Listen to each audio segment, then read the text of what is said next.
తెలంగాణ ఎలక్షన్లప్పుడు ఖమ్మం సభలో కేటీఆర్ మాట్లాడుతా అన్నాడు కదా, ఆంధ్ర రోడ్లని తెలంగాణ రోడ్లని చూసి ఓటేయండి అన్నాడు. ప్రజలు సరే అలానే అని ఓటేశారు. పాపం కేటీఆర్ తెలంగాణ రాష్ట్రంలోని రోడ్లన్నీ క్యాపిటల్లో ఉన్నట్టుగా నున్నగా ఉన్నాయి అనుకున్నాడేమో.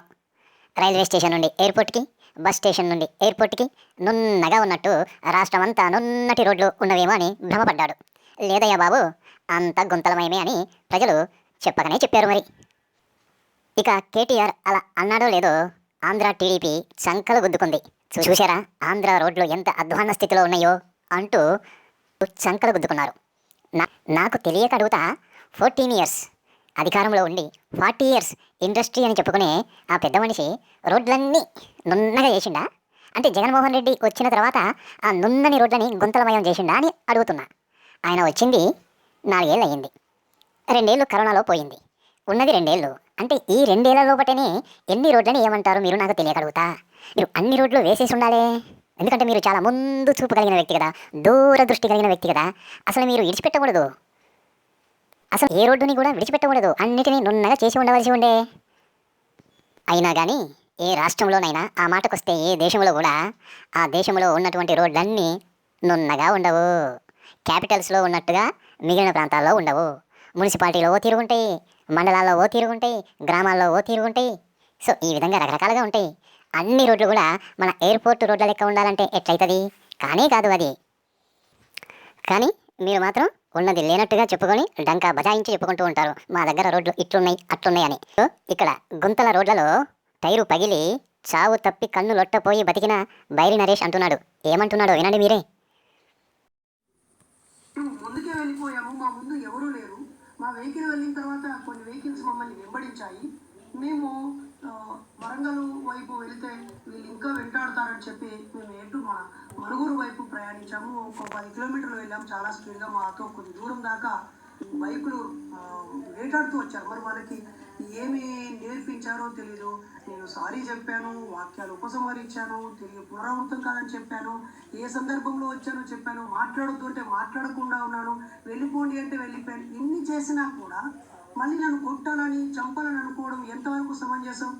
ఆ తర్వాత అక్కడి నుంచి మేము వెళ్ళిపోయిన తర్వాత ఎలాగూ నరేష్ ఇక్కడ గొడవ చేయలేదు, తను మనం అనుకున్నట్టుగానే చెప్పి వెళ్ళిపోయాడు. చాలా ప్రజాస్వామికబద్ధంగా రాజ్యాంగాన్ని గౌరవించి ఇక నాన్ సెన్స్ న్యూ సెన్స్ కావద్దని తాను వెళ్ళిపోయాడు.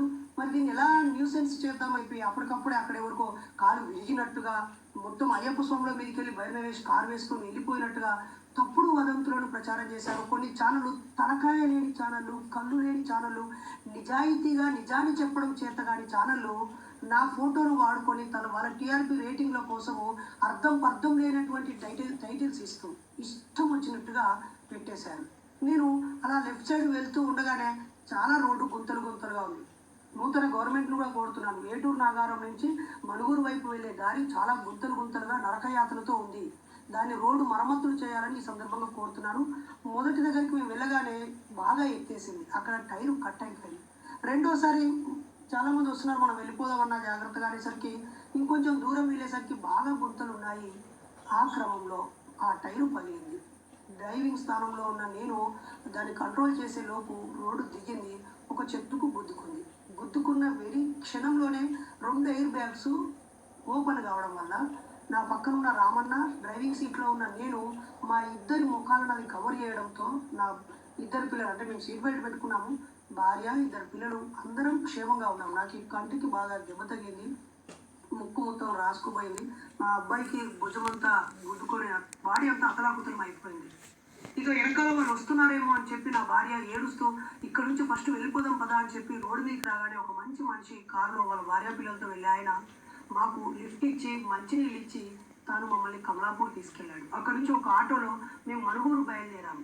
కొద్ది దూరం వెళ్ళిన తర్వాత నా కొడుకు, డాడీ రేపు పొద్దున మనం స్కూల్కి వెళ్ళాలి, ఆమె స్కూల్కి వెళ్ళాలి అని అంటే, మనం నేరస్తులమా, మనం లంగతనం చేసామా, మనం పారిపోతున్నామా అంటే, మా మిస్సెస్ ఉండి ప్రాణాలతో ఉండాలి, మనం సమాజాన్ని చైతన్యం చేయాలనుకున్నప్పుడు అడ్డుకునే వాళ్ళు భక్తులని రెచ్చగొట్టి చేస్తున్నారు బిడ్డ అన్నారు. ఆ తర్వాత ఒక ఆటో తీసుకొని మేము తిరిగి మళ్ళీ మా ఊరికి మేము క్షేమంగా చేరుకున్నాం. అది నగరమైనా పట్టణమైనా కొద్దిగా అవుట్స్కట్స్కి వెళ్ళామంటే గుంతల రోడ్లు ప్రత్యక్షమవుతాయి. అంతెందుకు, నగరాల లోపట కూడా, పట్టణాల లోపట కూడా గుంతల రోడ్లు లేవా? ఉన్నాయి, మస్తు ఉన్నాయి. అయినా కానీ చెప్పుకుంటారు మా దగ్గర రోడ్లు చక్కగా ఉన్నాయని. ఆ, అవును, భలే చక్కగా ఉన్నాయని ఓట్లు గుద్దిండ్రు ఖమ్మంలోనే. ఏ దేశానికి ఆ దేశం, ఏ రాష్ట్రానికి ఆ రాష్ట్రం వాళ్ళ పని వాళ్ళు చేసుకోవాలి, వాళ్ళ పరిస్థితులకు అనుగుణంగా. అంతేగాని పక్క రాష్ట్రంతో పోల్చుకోవడం తప్పే, ఇంకొకరిని పోల్చి బదనాం చేయడం కూడా తప్పే.